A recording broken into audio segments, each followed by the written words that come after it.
Olá, telespectador da TV Câmara, seja muito bem-vindo a mais um Câmara Entrevista, o programa que leva até você, cidadão jauense, assuntos de interesse público. E hoje nós vamos falar sobre pragas urbanas, já que 54% da população mundial, de acordo com a ONU, a Organização das Nações Unidas, vive em áreas urbanas. E esse número deve aumentar para 66% até o ano de 2050. E para falar mais desse assunto, nós recebemos o professor Antônio Turino Vaz de Moura. O professor Tony, ele que é biólogo, formado pela Universidade Estadual Paulista, campus de Bauru, mestre em zoologia, também pela Universidade Estadual Paulista, Unesp, no campus de Botucatu. Ele também foi professor de parasitologia no curso de enfermagem das Faculdades Integradas de Jaú. Atua há 17 anos nas áreas de biologia, zoologia, entomologia, animais peçonhentos, animais sinantrópicos e animais sinurbanos. Eu agradeço aqui a presença do nosso biólogo mestre Antônio Moura, muito obrigado. E também já peço, já de primeira, que ele explique aí essas especializações, essa formação, que ele é mestre aí na área de zoologia e tem muitas áreas de estudo aí que são envolvidas. Então, Tony, seja muito bem-vindo, obrigado pela sua participação. Eu que agradeço a oportunidade. A bola está com você. Então vamos lá. Primeiro, biologia todo mundo sabe, é o estudo da vida. Zoologia é o ramo da biologia que estuda os animais. Então eu sou voltado mais para a área de animais. Entomologia é o ramo da zoologia que estuda os artrópodes em geral, os insetos em particular e os artrópodes em geral. Aí eu também trabalho na área de animais peçonhentos, acho que essa é simples, todo mundo sabe. Animais sinantrópicos são animais que vivem perto do ser humano, só que prejudicam ele de alguma forma. Então exemplos disso são ratos, baratas, moscas, carrapatos, pombos, todos esses animais. E animais sinurbanos, isso é uma coisa mais recente, inclusive o termo ele não é assim oficial, ele é adaptado do inglês, são os animais silvestres que estão invadindo as áreas urbanas. Tony, e o conceito aí de pragas urbanas, na realidade, é um termo cunhado pelo próprio ser humano, porque quem invadiu, quem acabou fazendo a urbanização, realizando aí diversas ações que causaram desequilíbrios ambientais, ecológicos, foi o próprio ser humano. Então, é um termo aí, pragas urbanas, são esses animais que causam danos à saúde humana, né, oferecem risco à saúde humana, porém, foi o próprio ser humano que acabou criando esse ambiente propício, não é mesmo? Isso está correto. Na natureza, o termo praga não existe. Não existem animais pragas na natureza. O que acontece é que seres vivos eles são extremamente importantes na natureza. Um exemplo que eu cito é o do cupim. O cupim ele é um dos animais mais importantes que tem. Ele é um agente decompositor. Ele acelera a decomposição da madeira para liberar os nutrientes para as próximas plantas que estão crescendo. E também o cupim de terra, ele ajuda a revolver a terra, ele é tão importante quanto a minhoca. O que acontece é que o ser humano vai lá, mexe no ecossistema, desequilibra o ecossistema, esses animais acabam invadindo a terra e vão cumprir a função deles aqui. Então eles vão decompor madeira, decompor assoalho, decompor o forro, decompor o armário, decompor a coleção de livros. Ele está cumprindo a função dele, só que aqui ele acaba prejudicando o homem, aí ele recebe o título de praga. Então praga, na verdade, não existe. Os animais eles se tornam pragas pela ação do ser humano.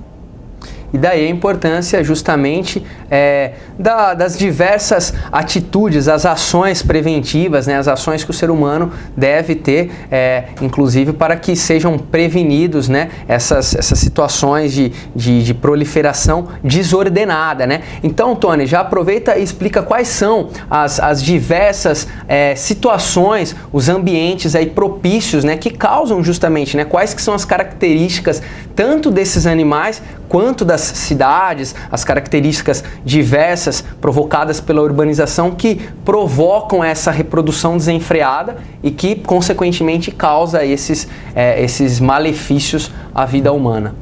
Aí vai depender muito do tipo de praga que você está falando. Por exemplo, os artrópodes em geral, pode ser, por exemplo, um terreno baldio, que as pessoas... Não o terreno baldio em si, mas o lixo que as pessoas jogam no terreno baldio, o entulho que as pessoas jogam no terreno baldio, o mato que fica no terreno baldio, dependendo de coisa, vai acarretar uma praga. Por exemplo, o mato alto, ele favorece muito o caramujo africano, o Achatina fulica.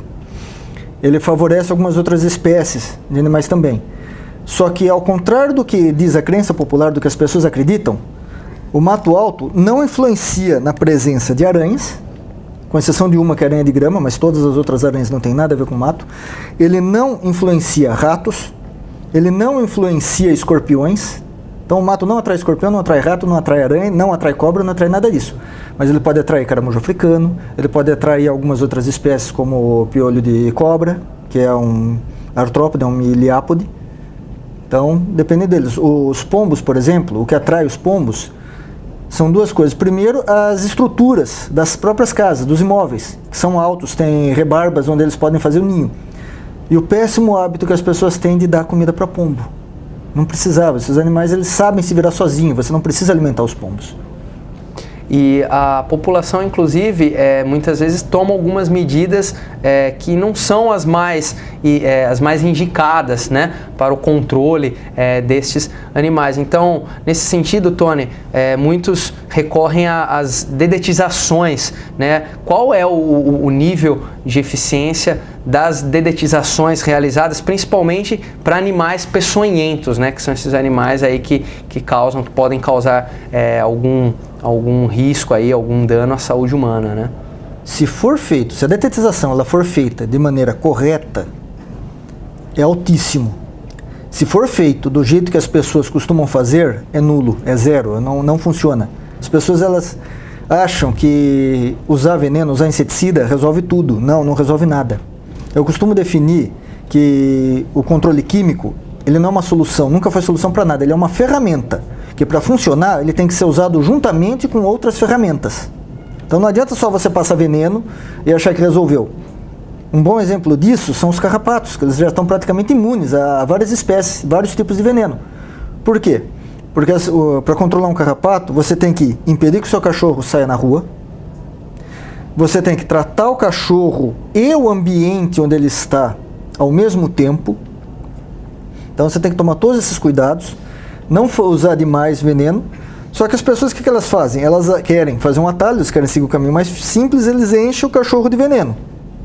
Eles intoxicam o animal e causam resistência do inseticida pro parasita. Aí ele não funciona mais. Outro exemplo clássico disso aí é em época de casos de dengue. Todo mundo fica querendo que passe o fumacê, e insiste, o fumacê, tem que passar o fumacê na cidade inteira, não sei o que. Não! O fumacê não funciona para combater o mosquito da dengue. A função do fumacê é bem específica. A função dele é matar o mosquito que está contaminado. Porque se você isolar o doente, não deixar outro mosquito picar ele, e matar o mosquito que está contaminado, horas bolas, o mosquito que está contaminado morreu, não vai infectar mais ninguém. A pessoa doente está protegida, nenhum mosquito vai picar ela. Só essa medida já resolveria o problema, já acabaria com uma epidemia de dengue, assim, fácil. Só que não, o pessoal quer que passe direto. Esse veneno, ele não dura, ele não tem efeito residual. Você passou, matou quem está lá. Depois disso, ele não faz mais nada. Outra coisa que as pessoas não sabem a respeito do fumacê é o seguinte: antes de se passar o fumacê, passam profissionais da saúde de casa em casa, procurando os focos de mosquito, para destruir o foco do mosquito. Ou seja, destruir o foco, não nasce mais, certo? Perfeito. Exatamente. Aí, passou o fumacê, você matou os adultos. Então, sem adulto e sem as larvas para se tornar adultos, aí sim a população de mosquito cai. Mas sem isso, só passando veneno, em 2 dias o problema volta ao seu que era. Então as pessoas elas não sabem utilizar. Ainda o exemplo do caso da dengue, do combate à dengue. Se você usar ele, então, não como solução, não como passar ele para matar os mosquitos, mas usar ele junto com os agentes municipais, passando nas casas, destruindo os focos, junto com o doente sendo protegido em outro lugar, para não ser picado, etc., aí ele vai funcionar. Então, qualquer tipo de veneno que você usar, ele tem que ser usado em conjunto com outras ferramentas. Ele nunca deve ser usado sozinho. São aí algumas informações, né, mitos que muitas vezes as pessoas acabam até reproduzindo, e são pequenas atitudes aí, como o professor, o biólogo Antônio Moura está explicando, que são até medidas que você pode aí adotar em sua casa para evitar a proliferação das chamadas pragas urbanas, como o próprio professor também explicou, que é um termo aí que vem justamente com a ação humana, né? A ação desenfreada, muitas vezes, que causa a reprodução desses animais que vão oferecer os riscos à saúde humana. Eu gostaria agora, professor, que nós falássemos especificamente de alguns desses animais que nós nos deparamos aqui nos ambientes urbanos, por exemplo, as baratas, né, que também oferecem bastante risco, né, e podem causar diversas doenças. Então, quais são aí as principais medidas em relação às baratas? Como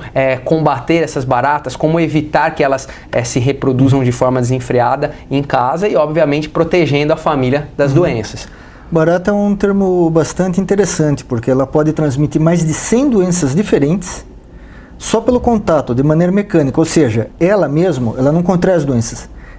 As doenças, os agentes causadores das doenças ficam grudados nas patas delas, porque elas andam principalmente no esgoto, em outros lugares do tipo, e quando elas passam por cima da comida, elas acabam deixando essas doenças.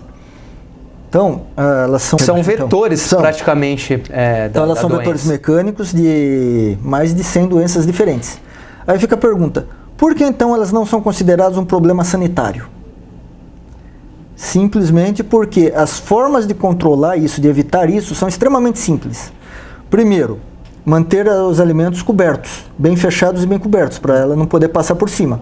Segundo, não deixar resto de comida espalhado pela casa. Terceiro, não largar a pia para lavar para o dia seguinte, ou seja, lavar antes de dormir. Só essas medidas. Também tampar ralos, manter os ralos bem fechados. Precisam estar vedados. Exatamente. Detetizar a casa a cada 6 meses. Aí com tudo isso junto, o veneno entra também para apoio, e nesse caso ele funciona. Só essas medidas, você controla a população de baratas da sua casa. São medidas simples, né? Medidas até aí de higiene que as pessoas podem adotar tranquilamente em casa e evitar aí uma centena de doenças que as baratas podem transmitir. Em relação aos pernilongos, já estávamos falando, né? Principalmente ao mosquito, ao pernilongo, que transmite aí diversas doenças, não só a dengue, também chikungunya, agora também a zika, né? O vírus da zika também preocupa muito os diversos gestores da saúde pública Brasil afora. Então, em relação a moscas e pernilongos, é possível aí algumas medidas para prevenir tanto as moscas e os pernilongos, que há uma diferença também básica entre eles. Algumas coisas podem ser feitas. Para moscas, a maioria dos cuidados para barata também funcionam. Já para os pernilongos, vai depender da espécie de pernilongo. O Aedes aegypti, por exemplo, não tem outro jeito. É não deixar foco onde ele possa proliferar. Então, eliminar qualquer lugar que tenha água limpa, parada na sombra, que tenha uma parede reta. Porque se não tiver essas 4 características, ele não vai procriar, mesmo que tenha água limpa. Então, o mosquito da dengue é isso aí. Só que, mudando agora para outras espécies, complica um pouco mais. Por exemplo, o pernilongo comum, o Culex quinquefaciatus, que é aquele que costuma atacar à noite, ele pode voar muito longe de onde ele nasceu. E ele pode criar, e ele é o contrário do mosquito da dengue. Ele cria em água suja, parada, aí ele pode criar no solo, pode criar em qualquer lugar. E ele voa muito longe, ele voa mais de 1 quilômetro de onde ele nasceu. Então, muitas vezes, não tem como você encontrar qual é a fonte do problema. Infelizmente, eu acho que algumas medidas, como por exemplo, manter telas na janela, usar aqueles inseticidas de spray, também ajuda bastante. Principalmente à noite, você quer dormir, o mosquito não deixa, ele vem tocar violino no seu ouvido. Aquele barulho incômodo, né? Quem já perdeu noites de sono por causa disso sabe do que nós estamos falando. Sim. Só que aí entra de novo a aplicação de inseticida. Muita gente fala que esse inseticida não funciona mais, esse spray não funciona. Ele funciona, só que ele também tem os limites dele. Ele é como fumacê, ele tem que acertar o mosquito para poder matar o mosquito. Então não adianta, por exemplo, o mosquito está escondido de um lado e se aplica esse inseticida na casa, no quarto inteiro, mas não pega nele. Não, você tem que aplicar onde ele fica, atrás dos móveis, atrás e embaixo dos móveis. É lá que ele vai ficar. Se um inseto pegar ele, aí mata. E também, ele também não tem efeito residual. No dia seguinte, se o foco ainda estiver lá, não tiver, no dia seguinte vai aparecer mais mosquitos. Infelizmente, o Culex ele realmente é complicado.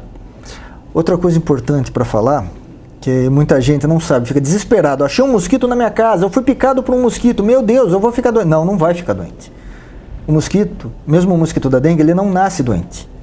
Se não tiver pessoas doentes na cidade, não existe quem ele pique para contrair a doença, ele não vai transmitir a doença para ninguém. Então não é porque tem um mosquito na sua casa que você vai ficar desesperado. Não, nada a ver. Pode ficar calmo, tranquilo. Enquanto não tiver doentes na cidade ou enquanto o número de doentes estiver controlado, não há risco nenhum das pessoas ficarem doentes.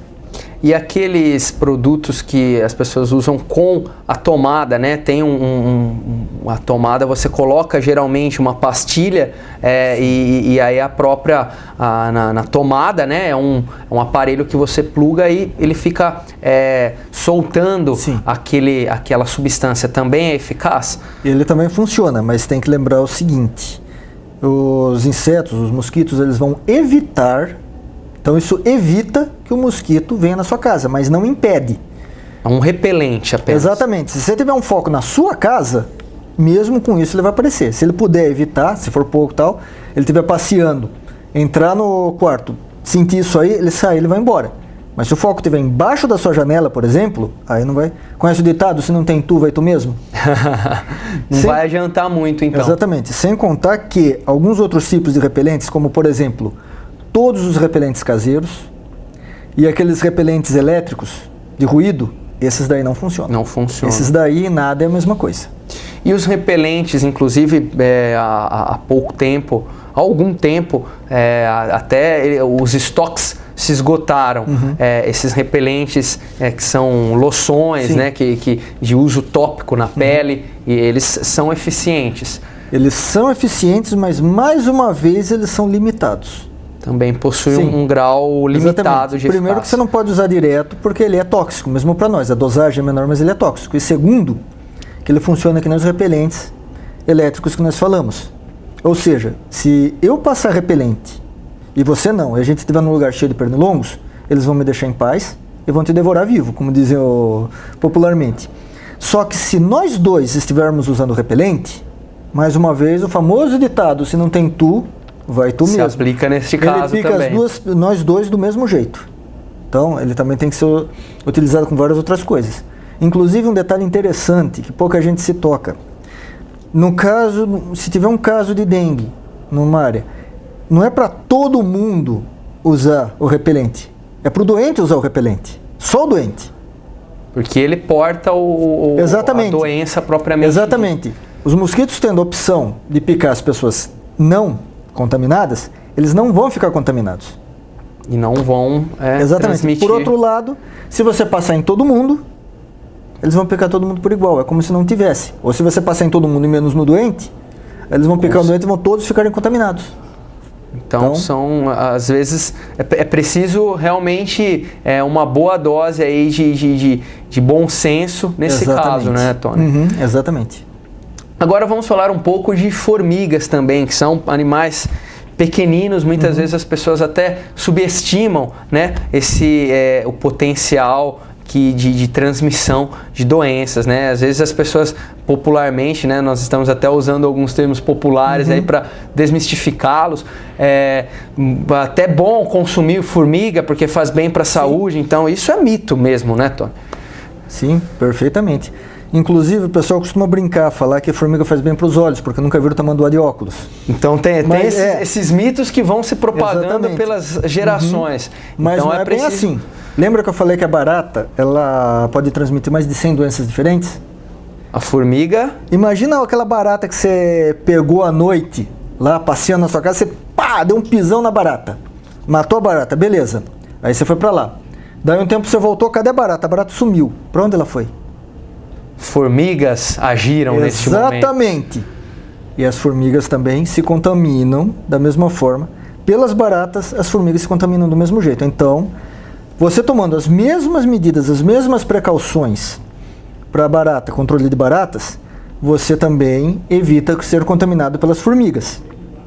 Mas você não pode confiar. Essa história de formiga faz bem para a vista é conversa fiada. Muito pelo contrário. E se por acaso algum alimento, algum pote, algum recipiente estiver tomado por formigas ou alguma parte dele, às vezes na tampa, o ideal é descartar todo esse alimento. O melhor é descartar e jogar fora, porque ele está contaminado. A chance de você pegar alguma doença com isso é grande. E também nas formigas, vale de novo a questão do controle químico. Que dependendo da espécie da formiga, é um tipo diferente de controle químico. E dependendo do tipo de controle químico também não funciona. Por exemplo, a dedetização clássica, que o pessoal chama, que o nome técnico é bloqueio químico. Bloqueio químico. Ele vai impedir, enquanto ele estiver funcionando, enquanto estiver valendo a ação dele, ele vai impedir que as formigas entrem no imóvel. Mas não vai resolver o problema das formigas. Elas vão continuar lá. Passou o efeito, elas invadem de novo. Então o bloqueio químico não funciona, não serve para formigas. Tem basicamente dois tipos de formigas, as carregadeiras e as nômades. Exemplo de carregadeira, clássico de carregadeira é a saúva. Então essas daí, você precisa usar uma espécie de isca. É um veneno em forma de isca, que a formiga ela não come. As carregadeiras, elas são fazendeiras, elas cultivam fungos. E esse veneno é um fungicida, ele mata os fungos. Então as formigas carregam esse fungicida para a toca delas, para o formigueiro, certo. Deixam lá, aquilo lá vai matar os fungos, o alimento delas, e elas vão morrer de fome. Já as formigas nômades, aquela formiguinha bem miudinha que a gente tem nas casas... Que é a mais comum, inclusive. Exatamente. Ou aquela outra que o pessoal chama de formiga de vidro, que é um pouco maior, que é famosa por estragar aparelhos elétricos. Sim. Ou outras desse tipo, não adianta porque elas não carregam, elas não têm ninho, elas são nômades, elas passeiam. Essas daí, você tem que usar veneno em forma de gel.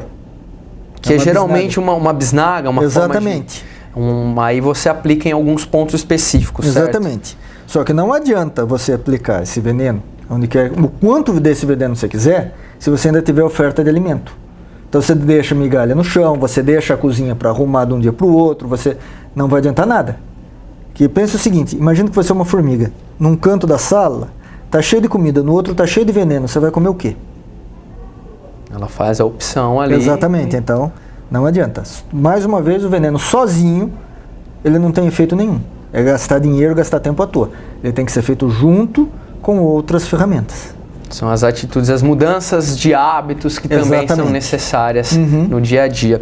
Em relação aos escorpiões também, tivemos recentemente problemas com escorpiões. Diversas cidades pelo Brasil enfrentaram aí também uma proliferação até fora do comum e que são muito temidos os escorpiões, né? Quais são os escorpiões aí que as pessoas se deparam, como elas devem agir e como evitar também que esses escorpiões, né? Como aconteceu aí há alguns meses, que tivemos aí essa proliferação desordenada. Então, quais são as medidas que as pessoas devem tomar com os escorpiões, professor? Então, vamos lá. Primeiro, o mais importante de tudo, o mais comum que está acontecendo dos escorpiões aparecerem é pelo sistema de esgoto. Então, simplesmente manter os ralos bem tampados, principalmente os ralos do banheiro, verificar o caninho da máquina de lavar roupa, aquela que entra na parede, que vai para o esgoto, deixar ele bem vedado, que às vezes fica um espaço. Esse espaço ele tem que ser tampado com alguma coisa. Pode ser até uma sacolinha plástica, mas ele tem que ser bem vedado. Que mais? Não deixar pilha de material de construção abandonada no quintal, ele tem que ser mexida com o tempo, para não ficar muito tempo acumulada. Buracos na parede, principalmente de parede sem reboque, ela tem que ser rebocada o mais rápido possível. Caixas de inspeção de esgoto tem que ser vedados, tem que ser tampados. Frestas das portas também tem que ser tampadas, ou você coloca aquelas cobrinhas de areia, ou você coloca aqueles rodinhos. E para prevenir caso, tudo isso que eu falei previne que eles entrem. Agora, para prevenir caso eles entrem, aí deixar todos os móveis 5 centímetros longe da parede, porque se você cismar com alguma coisa, você pega uma lanterna, você consegue conferir todos eles. Deixar a cama uns 20 centímetros longe da parede, porque ele sobe na parede, mas quando ele cai em arco, ou seja, se a cama estiver perto, ele vai cair na cama. Ele vai cair na cama. Exatamente. Não deixar lençol ou cobertor meio caído no chão, porque ele Ele aproveita para subir ali. Roupa antes de vestir, principalmente se estiver pendurada na parede ou caída no chão, olhar direitinho, olhar calçado antes de calçar, não andar descalço à noite. E principalmente para quem tem criança pequena, que elas estão em época de engatinhar, procure deixar ela brincar sempre no mesmo cômodo da casa e seja um cômodo que, com poucos móveis, que o responsável ele possa, antes de brincar lá, ele possa conferir e ter certeza que agora, nesse momento, não tem nenhum escorpião lá. Então, basicamente, são essas recomendações. E há também um detalhe em relação aos inseticidas com os escorpiões. Assim, aparentemente, você não pode utilizar esses inseticidas comuns. Existem alguns inseticidas que têm algum tipo de substância para combater os escorpiões ou nenhum inseticida tem eficiência? Nenhum inseticida funciona para controlar escorpiões. Todos os escorpiões são extremamente resistentes a veneno. Ele só vai matar se cair em cima do animal, senão não faz efeito. Então, controle químico para escorpião só é recomendado se a pessoa estiver tendo uma infestação de baratas. Ou, uma coisa que eu recomendo para todos é realizar bloqueio químico na sua casa a cada 6 meses, ou seja, passar veneno na sua casa a cada 6 meses para prevenir barata, prevenir moscas, prevenir algumas espécies de aranhas, não são todas, e a maioria dos insetos rasteiros entram na casa. Então, a cada 6 meses, detetizar sua casa é uma boa ideia. Detetizar ela especificamente para escorpiões, não. Até porque a barata ela é um alimento do escorpião, então às vezes é um indício, né? Se você tem algum problema já com barata, possivelmente haverá o aparecimento de escorpiões também. Exatamente. Então, pelo menos assim você já ajuda a controlar, diminuindo a população de baratas, você ajuda a diminuir a população de escorpiões.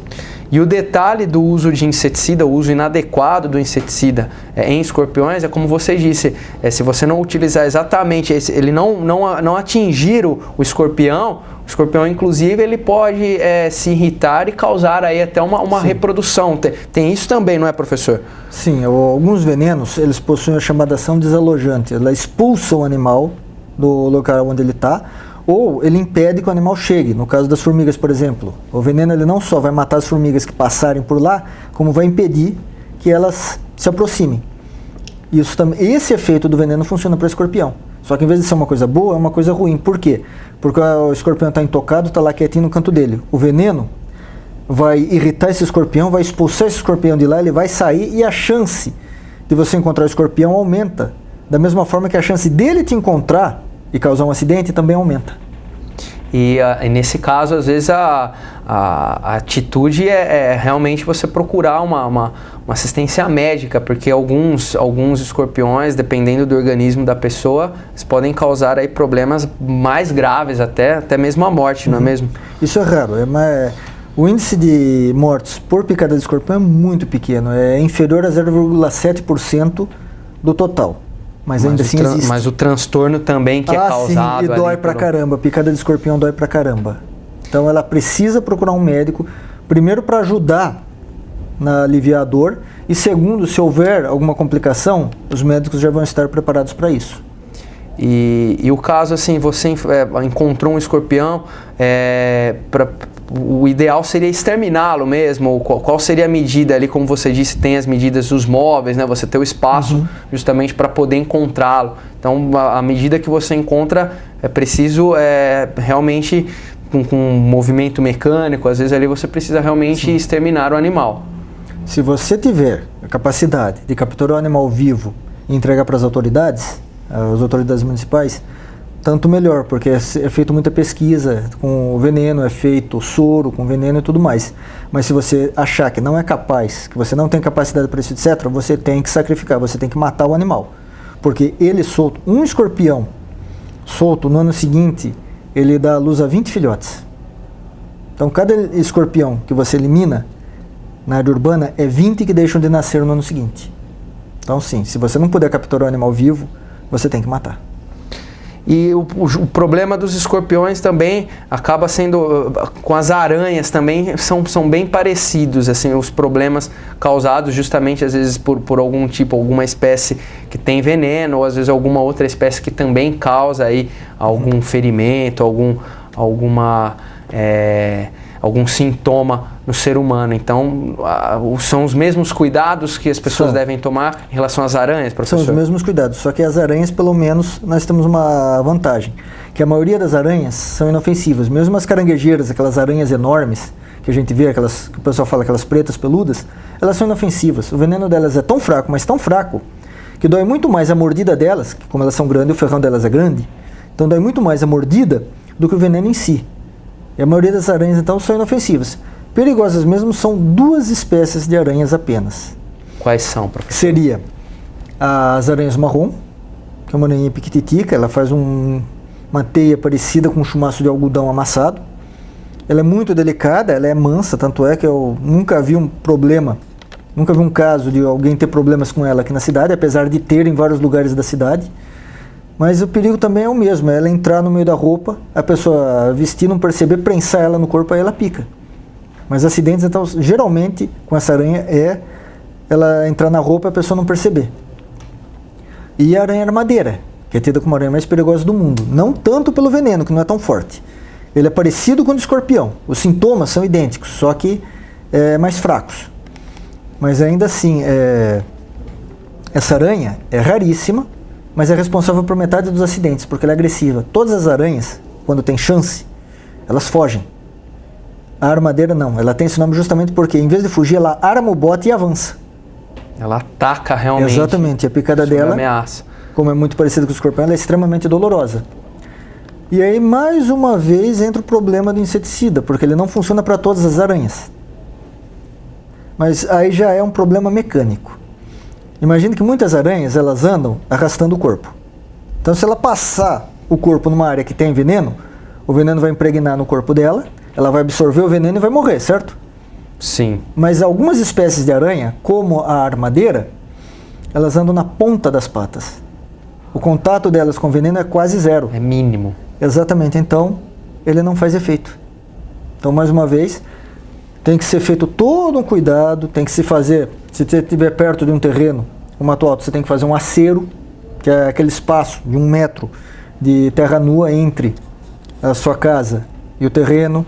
Você tem que tomar todos os cuidados que eu falei para escorpião, que é tomar cuidado com roupa antes de vestir, sapato antes de calçar, deixar os móveis longe da parede, vedar qualquer fresta. Os ralos. Os ralos nem tanto, porque graças a Deus essas aranhas não estão no esgoto. Ah, elas não... Então dessas... Não trafegam exatamente, pelas graças a tubulações Deus, e... Exatamente. Dessa nós estamos livres, graças a Deus. Mas elas são muito comuns, principalmente em casas com jardins, gramados. Lá nós encontramos a aranha de grama, a aranha de jardim, a aranha-lobo, a Lycosa erythrognata. Oferece risco também, ou não? A picada dela dói, só isso. Mas veneno propriamente... Não há risco para o ser humano. Não existe. Não, mas ainda assim ela causa incômodos.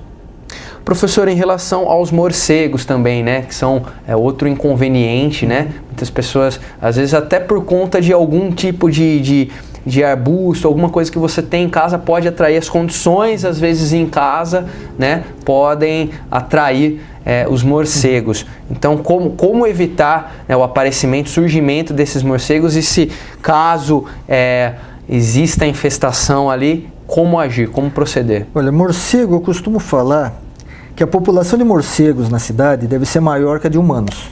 A nossa sorte é que geralmente eles trabalham à noite enquanto nós trabalhamos de dia. Então, na maioria das vezes não há problema, não há conflito de interesses. O problema é quando esses morcegos eles vão morar no nosso forro. Então eles invadem os forros e lá eles causam vários tipos de transtornos. Aí não tem jeito. A única forma de você controlar os morcegos é expulsar eles do forro da sua casa e vedar esse forro. Porque se você deixar espaço, qualquer espaço aberto, eles voltam.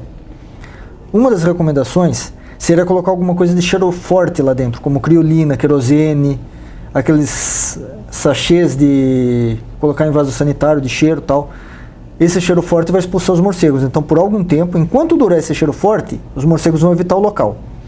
Dá o quê? Em torno de uns 20, 30 dias. Esse é o tempo que você tem para vedar todos os buracos do telhado para impedir que eles voltem. Não adianta matar morcego. Primeiro porque é proibido, isso aí é crime, eles são animais silvestres, isso dá cadeia. É importante ressaltar essa questão, exatamente, né? Às vezes as pessoas acham que já vão exterminando, né? Não, e isso não pode. É um crime ambiental mesmo, né, professor? Isso dá cadeia. Então, e segundo, porque existe toda uma população de morcegos. Uma parte dela está no telhado. Se você simplesmente matar as que estão lá e não fizer nada, os outros morcegos que estão na área vão voltar para lá, porque lá é um lugar propício, é um lugar bom, um lugar que eles gostam. Um lugar que já foi desbravado ali pela espécie. Exatamente, então não tem outro jeito. Se for o morcego de frutas, ou frugívoro, esse geralmente ele fica em árvores. Aí é simples, uma simples poda de árvore já tira ele de lá. Que são alguns tipos, inclusive, de frutos. Quais são os mais comuns que podem atrair, professor? O principal é a figueira, é o figo. Essas figueiras que o pessoal tem, atraem muito desse morcego. E aí entra mais um probleminha, que esse realmente dá trabalho, que é o frugívoro, ele costuma pegar comida em um lugar e vai comer em outro. Aí você vê a sujeira dele no chão. Ah, é um sinal, um indício. Exatamente. Nesse caso, você tem que fazer alguma coisa. Se você não puder vedar, aí você vai ter que colocar alguma coisa, tipo uma luz acesa a noite inteira lá, aí o animal vai evitar. O problema foi alguns casos, isso já aconteceu 2 vezes, que esse infelizmente foi triste, esse não tem o que fazer, você vai ter que conviver com isso. É que às vezes eles fazem que nem pássaro, eles saem voando e soltam aqueles torpedos do alto. Sujeira então, que é. Exatamente, eu já vi várias casas com indesejada. Exatamente, casas com a parede inteira manchada com isso aí. Aí não tem jeito, o lugar é aberto, não tem como você impedir que os morcegos passem voando lá por cima e soltem esses torpedos, soltem esses mísseis teleguiados na parede. Aí, infelizmente, é esperar acabar o processo. Ou você tampa, fecha a área, coloca telhado na área onde está tendo problema, ou você vai ter que conviver com isso. Não tem como impedir que eles passem voando. E eles causam aí também, provocam doenças, não, muito eles têm algum risco para o ser humano, né? Às vezes as pessoas até falam aí da espécie do morcego, os morcegos aqui do nosso país não são aqueles que geralmente se alimentam de sangue, né? Na verdade nós temos o vampiro de Azara, o Desmodus rotundus, que ele se alimenta de sangue, inclusive sangue de mamíferos, porque existem outras 2 espécies que se alimentam de sangue de aves, principalmente de aves. Esse não, esse de aves e mamíferos. Nós temos esse morcego na nossa região, sim. Ele causa vários transtornos na zona rural, mas graças a Deus ele não invade a cidade. Certo. Afinal de contas, lá ele encontra currais, ele encontra chiqueiros, ele encontra áreas abertas que ele consegue entrar e sair com facilidade. Aqui na cidade, ele vai ser mais difícil para ele encontrar, por exemplo, uma janela aberta, ou qualquer outro lugar que ele possa se alimentar desse jeito. Então, na maioria das vezes, ele não entra na cidade, graças a Deus. Então, nós não temos problemas com morcegos vampiros na área urbana, pelo menos não aqui. Existem algumas cidades, como o Rio de Janeiro, que tem várias áreas de mata, lá acontece. Lá eles têm problemas. Ou cidades que estão no meio do mato lá no norte, no meio das florestas, etc., lá também eles têm problemas com eles. Mas aqui, pelo menos por enquanto, não. Em relação aos pombos também, como nós já mencionamos no início da entrevista, às vezes as pessoas têm o costume de alimentá-los. Então, Tony, quais são aí as medidas em relação aos pombos, né? Às vezes as pessoas se deparam com muitos pombos em casa, eles provocam diversas doenças, eles carregam consigo, né? Esses pombos aí, eles carregam com eles essas doenças também. É preciso atenção com os pombos, né? Na verdade, não é bem assim, não. Eu costumo brincar com as pessoas que eu costumo falar que, segundo os dados, em média, dizem que os pombos transmitem 57 doenças diferentes. Cita 10. Me fala 10. 10 nomes de doenças transmitidas por pombos. Não tem necessariamente... Então, e isso é para você ver como ele realmente transmite doenças. Não é desse jeito. O que acontece é o seguinte, se for ver transmitir mesmo, em biologia, em saúde, transmitir é como o mosquito da dengue faz. Ele nasce sem a doença, ele pica uma pessoa doente, ele se contamina, ele é vetor, ele leva a doença para outro. Isso é transmissão. Se for ver por esse ponto... Ele não se contamina. Não, ele se contamina. Pode se contaminar ou não, mas no caso, eles se contaminam. A única doença que o pombo realmente transmite, no sentido literal da palavra, é uma doença chamada ornitose, que antigamente era chamada de criptococose. Criptococose é outra, perdão. É uma doença chamada ornitose, que antigamente era chamada de psitacose. Quais são os sintomas? De cabeça eu não vou lembrar os sintomas direito aqui agora. Mas não é comum esse tipo de... E ela só acomete pessoas que vivem muito perto, que têm muito contato com as aves. Então, é difícil você pegar. A maioria das outras doenças, na verdade, são causadas por fungos que se desenvolvem nas fezes desses animais. Só que não é simplesmente ele fez uma sujeira agora e vai transmitir alguma coisa. Não, não é assim. Esses fungos, eles precisam brotar, eles precisam se desenvolver, eles precisam soltar os esporos, que é só quando eles estão maduros que eles fazem isso, e as pessoas precisam entrar no lugar e respirar esses esporos. Então leva-se tempo. Alguns estimam que leva-se pelo menos 3 anos num lugar fechado, sem que ninguém tenha limpado, nem nada disso aí. A pessoa entra lá, levanta a poeira, aí ela corre o risco de contrair alguma doença. Principalmente a histoplasmose. Então aí acontece. Um bom exemplo que eu cito isso aí é um boato que eu ouvi. A história não está confirmada. Eu não tive a confirmação dessa história, mas ela serve como um exemplo de um cara, numa cidade aqui próxima, que ele pegou histoplasmose e morreu. Eu perguntei, tá, mas qual era a profissão dele? Ele era eletricista. Aí nesse caso sim, se essa pessoa, eletricista, entrou no forro de uma casa que estava lá, um lugar ambiente fechado, com muitas fezes de pombo, ele mexeu lá dentro, ele levantou poeira, ele ficou horas e horas lá dentro, respirando essa poeira, junto com, provavelmente tinha esporos. Aí com certeza, numa situação dessas, qualquer pessoa, não precisa ser verdade esse caso, mas qualquer pessoa numa situação dessas pode contrair essa doença. Mas como você pode ver, tem um monte de características, um monte de coisas que precisam acontecer ao mesmo tempo. Outra comparação que eu faço é a seguinte: se você atravessar a rua, você pode ser atropelado. Isso é um fato. Mas eu te pergunto, quantas vezes você já atravessou a rua na sua vida e quantas vezes você foi atropelado? Quantas pessoas você conhece que passaram a vida inteira atravessando a rua foram atropeladas? O que significa isso? Que embora possa acontecer, para que realmente aconteça, tem que ter um monte, vários fatores diferentes. Confluência. Exatamente, tem que passar um carro naquele exato momento, a pessoa tem que estar distraída, você tem que atravessar a rua distraído, você tem que ter um monte de coisa. Se acontecer todos esses fatores, acontece o acidente. Da mesma forma para pombo, se acontecer todos os fatores necessários, aí é a transmissão, mas isso é muito difícil, é muito raro.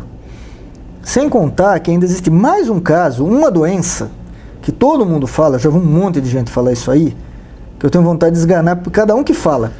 Se tem uma doença que o pombo realmente não transmite, é a toxoplasmose. Isso não é transmitido. A única forma... E é amplamente divulgada. Exatamente. Né? Essa informação ela é amplamente divulgada pelas pessoas. Né? Ele não transmite. A única forma de você pegar toxoplasmose de pombo é comendo ele cru. Algo que... meio difícil de acontecer. Bem raro, né? Exatamente. Acho que dificilmente alguém vai se arriscar a esse tipo Exatamente. O problema é que a toxoplasmose... alimentação. Só que a toxoplasmose, ela é uma doença cosmopolita, ela está no mundo inteiro. E a média de ocorrência é de 60%. Então, a toxoplasmose é o seguinte, tem 2 tipos de pessoas. A que tem toxoplasmose e a que vai ter. Só que na maioria dos casos a toxoplasmose ela é assintomática, ela não causa sintoma nenhum. Ela só vai aparecer se a pessoa tiver algum problema de saúde, que a imunidade da pessoa cair. Mas vai manifestar. Exatamente, aí ele se manifesta, caso contrário não. Então, não é bem assim. A pessoa ela pode ter pego toxoplasmose inalando poeira.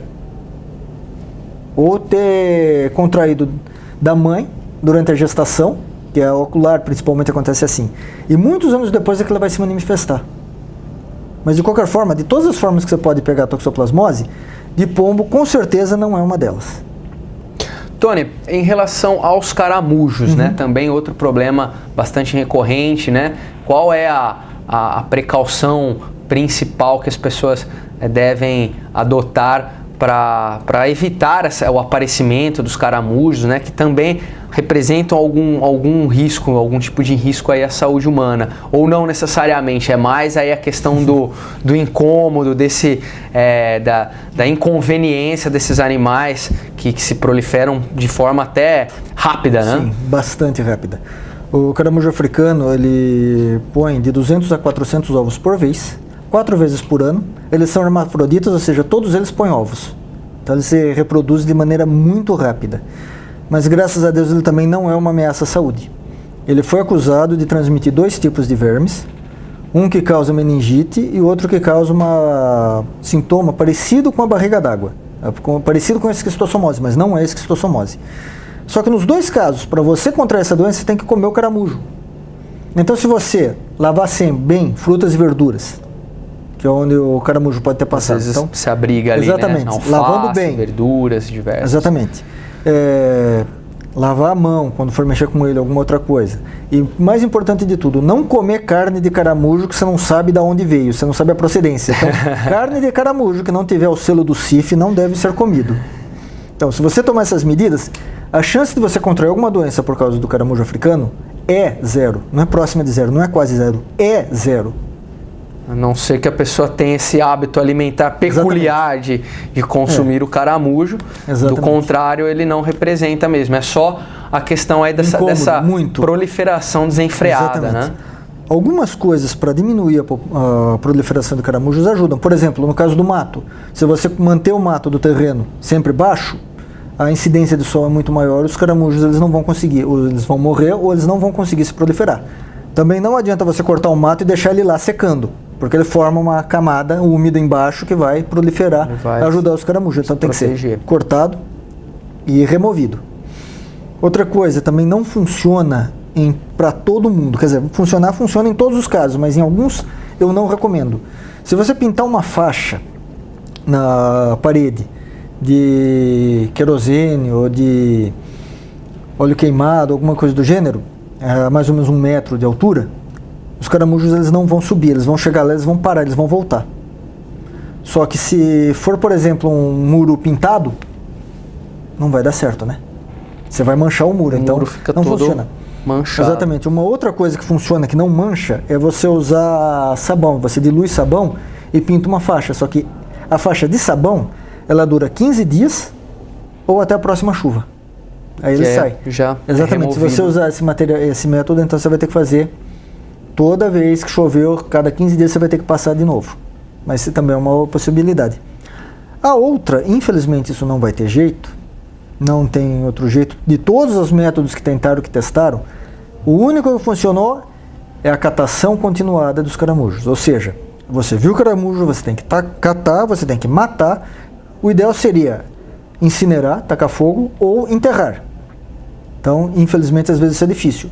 A última solução, a última recomendação seria descartar ele no lixo. Mas se você não tiver matado, ele não estiver bem morto, você corre o risco de causar uma infestação desse caramujo no lixão ou no aterro sanitário. E se isso acontecer, o aterro sanitário vai ter que ser fechado. Qual é o motivo, Tony, ali, pelo fato de essa proliferação dele acaba inutilizando o aterro? Uhum. Então, é o último lugar que você vai colocar é no lixo. Se você não tiver nenhuma outra solução, tenha certeza que ele está bem mortinho. O ideal é você matar ele afogado numa mistura de água, sal e água sanitária. Para cada litro d'água, um copo de água sanitária, meio copo de sal. Certo, água sanitária com sal ali. Exatamente, para cada litro de água. Você deixa ele lá pelo menos um dia, aí você tira, aí você descarta ele. No lixo comum. Exatamente. De preferência, você incinera, você taca fogo, ou você enterra. Se não tiver nenhuma outra solução, aí não tem jeito, vai ter que se descartar no lixo. Porque se você deixar ele lá mais tempo, esse animal morto, ele tem um cheiro muito forte, muito característico. Odor desagradável. Extremamente desagradável. Então você tem que dar um sumiço nele rápido. Então aí você descarta. E essa água, você tem que escolher um canto da casa, um canto de terra, alguma coisa, e descartar lá. E sempre descartar naquele mesmo lugar. Outra recomendação, que quando eu falo parece que é exagero, mas quem já viu uma infestação de escaramujo vai perceber que não é exagero, é que você jamais pode colocar sal no caramujo. Você só pode colocar o caramujo no sal. Que nem no caso que eu falei, na água com sal, você está pondo o caramujo nela e não ela nele. Qual é a implicância desse Primeiro que o sal ele mata a terra. Você vai colocar aquele monte de sal e onde você pôs, nunca mais vai nascer nada. Vai causar um desequilíbrio ali naquele solo. Exatamente. Existe uma história, também não sei te afirmar se é verdade, mas ela serve como um exemplo. Um cara que estava tendo um problema, ele tinha um terreno, ele tinha uma plantação de mandioca no terreno, e os caramujos tinham infestado lá, estavam comendo os pés de mandioca até o talo. Ele ficou revoltado e soube que sal matava caramujo. O que ele fez? Ele jogou 20 kg de sal no terreno. Acabou com os caramujos. Produtividade. Exatamente. Matou até uma goiabeira no fundo, que a goiabeira secou. Nunca mais serviu para nada lá. Então é preciso cuidado com esse uso também do sal, né? E um outro problema com o sal, que pouca gente se dá conta, é... Imagina esse monte de caramujo saindo na rua, saindo na calçada. Aí vai alguém lá e coloca sal em todos eles. Aí chove. Para onde vai esse sal? No caso, ele estava na calçada, estava no asfalto, impermeável. Para onde vai esse sal? Ele vai para a rede de esgoto. Para a rede de esgoto, ele vai para os rios da cidade. Imagina todo mundo fazendo isso. A quantidade de sal, a massa de sal, de água salgada, extremamente salgada, que vai passar pelos rios até chegar no mar. Onde essa água passar, ela vai matar tudo que está lá. Então vai causar um desequilíbrio enorme. É um efeito ali, um círculo vicioso que acaba provocando aí diversos desequilíbrios. É uma atitude que realmente precisa ser repensada. Exatamente. E se alguém nos assistindo achar que é exagero, converse com alguém que já viu uma infestação desse caramujo para ver que não, isso é fato. Se você for pôr sal em um por um, vai ser muito sal. Com certeza as informações do professor Antônio Moura, importantíssimas, desmistificando diversos assuntos. Nosso tempo também já está chegando ao final, só que eu deixei o assunto dos ratos para o final, justamente para que possamos enfatizar aí essa questão dos ratos, que, como já havíamos comentado, são inimigos, verdadeiros inimigos aí da humanidade, justamente pela invasão, né? Aliás, pela forma, as condições que o ser humano proporcionou para que ele se reproduzisse. E já nesta explicação, professor, gostaria que você falasse da importância das serpentes, nesse caso, né? Os ratos e as serpentes têm essa pequena ligação que o professor vai explicar, então, até para que as pessoas tenham essas informações aí e possam agir corretamente. Então vamos lá. Então, para começo, no começo nós falamos que praga, na verdade, não existe, isso é um conceito humano, só do ponto de vista humano, não existe na natureza. Todos os problemas que nós temos com animais, é culpa nossa, não foram eles, fomos nós que fomos lá cutucar os coitados, encher o saco dos coitados, aí eles acabam se tornando praga.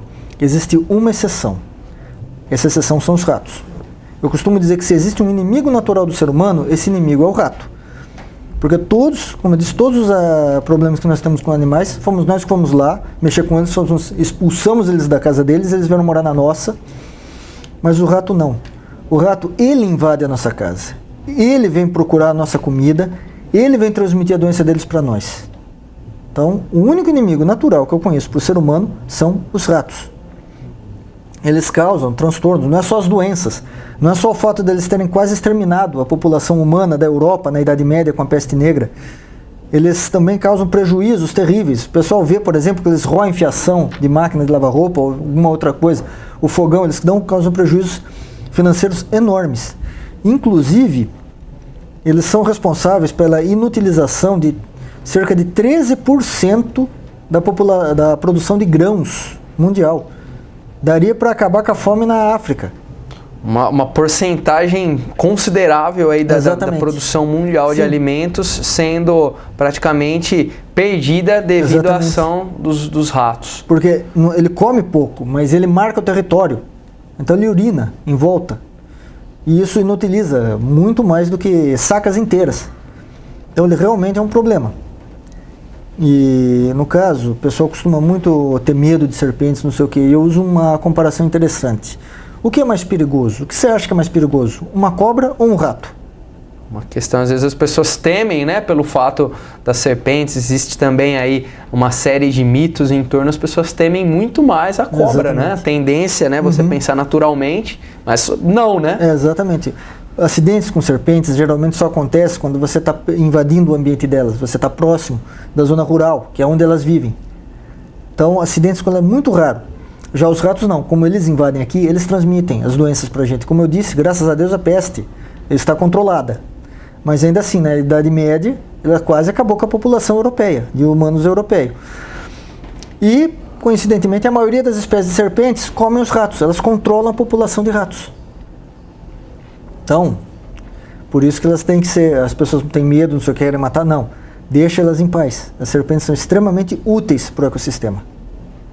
E caso a pessoa se depare com uma serpente em casa, não tem um conhecimento da espécie, muitas vezes até confunde com cobra, as pessoas confundem aí, às vezes até algum outro animal com a cobra. Então, como proceder ao se deparar aí com uma serpente, que inclusive elas têm a importância, para além do controle da população dos ratos, a importância da produção de diversas substâncias, soros, medicamentos. Exatamente, não só o soro antiofídico é feito com veneno das serpentes, como também vários remédios. O Rivotril é feito a partir do veneno da jararaca. Existem vários outros remédios em produção, em pesquisa e produção, extraídos dos venenos. Ou seja, as serpentes elas mais salvam vidas do que tiram.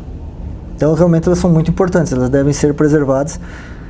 Para evitar que haja um encontro, uma ocorrência com uma serpente, você usa os mesmos métodos do escorpião, menos o ralo. Então, você veda todas as frestas, você evita que elas entrem na sua casa.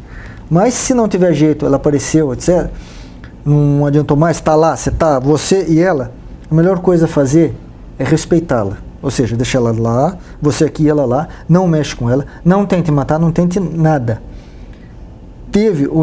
Ocorreu o encontro, já não tem mais jeito, não tem salvação, então procura as autoridades. Então, se procura as autoridades do município, as autoridades estaduais, para um profissional da área realmente fazer alguma coisa. E qual seria pessoa o mais, até para a pessoa poder ter um contato, ela poderia acionar, por exemplo, o corpo de bombeiros para fazer uma captura? Qual seria o órgão, talvez, que a pessoa pudesse acionar no município, em nível municipal, se deparando com a cobra, respeitando, como você bem disse ali, o espaço dela, até que um profissional possa fazer a captura? Então, para fazer a captura ou para lidar com o animal, etc., tem que ser um profissional especializado, mas realmente o corpo de bombeiros ou o município mesmo, o órgão do municipal, eles podem, no mínimo, estar te orientando a pessoa sobre o que fazer. O órgão ambiental seria a medida mais indicada para você ter a orientação correta, a indicação de um profissional que vai realizar a captura de forma correta e encaminhar possivelmente aí para os centros de produção, de pesquisa com as serpentes, não é mesmo, professor? Ou mandar para os órgãos de pesquisa ou colocá-las de volta para o ambiente natural. Aí vai depender do animal. Tá certo. Eu agradeço então ao professor Antônio Mouro, biólogo, mestre em zoologia, com a formação pela Universidade Estadual Paulista, Unesp, tanto de Bauru quanto de Botucatu, qual ele realizou o mestrado. Eu agradeço a presença e volte sempre, professor, com mais informações, informações de interesse público, diversos mitos sendo derrubados, que as pessoas precisam saber, informações que muitas vezes são propagadas por diversas gerações e são medidas muitas vezes simples que você evita aí a proliferação desses animais, que, ressalte-se, o ser humano provocou essa reprodução desenfreada. Não é mesmo, professor? Eu agradeço mais uma vez a sua presença, volte sempre. Eu que agradeço a oportunidade. Muito obrigado. Agradecemos também aí o telespectador da TV Câmara, muito obrigado pela sua audiência e até a próxima entrevista com muitas informações, muitos assuntos interessantes para que você, cidadão jauense, possa aí utilizar da melhor forma possível. Obrigado e até a próxima. Valeu!